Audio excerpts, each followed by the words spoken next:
పశ్చిమ ఆసియాలో ఆధిపత్యం కోసం చేసినటువంటి యుద్ధం. ఇది మూడవ ప్రపంచ దేశాలన్నిటికీ మొత్తం ప్రపంచానికి ప్రమాదకరమైనటువంటిది. కేవలం తమ స్వార్థం కోసం కార్పొరేట్ శక్తుల లాబీ కోసం చేస్తున్నటువంటి యుద్ధం. ఈ యుద్ధాన్ని వెంటనే ఆపాలని చెప్పి ప్రపంచ మానవాళంతా డిమాండ్ చేస్తుంది. అమెరికా ప్రజలతో సహా వెంటనే ఆపాలని డిమాండ్ చేస్తుంది. భారత ప్రభుత్వం, మోడీ ప్రభుత్వం కూడా మీనమేషాలు లెక్క వేయకుండా తన ఏదో అలీన విధానం ఏదైతే ఉందో ఆ అలీన విధానంతో జోక్యం చేసిన యుద్ధాన్ని ఆపాలా. ఇరాన్ మన మిత్ర దేశం, దశాబ్దాల తరబడి దాంతో మిత్రత్వం వహించడం. కనీసం ఆ దేశం మీద దురాక్రమణ దాడిని ఖండించకపోవడం అనేది అమెరికా పాదాలకి రాష్ట్రంగా పట్టేందుకు కాదు. ఇప్పటికైనా మోడీ ప్రభుత్వం యుద్ధాన్ని ఆపడానికి చర్యలు తీసుకోవాలా.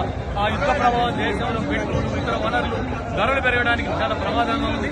ఈ దేశం ప్రపంచమే ఆర్థిక వ్యవస్థ సంక్షోభంగా మారుతున్నటువంటి స్థితిలో యుద్ధాన్ని వెంటనే ఆపవాలని చెప్పి ఈ ర్యాలీ తీస్తాము.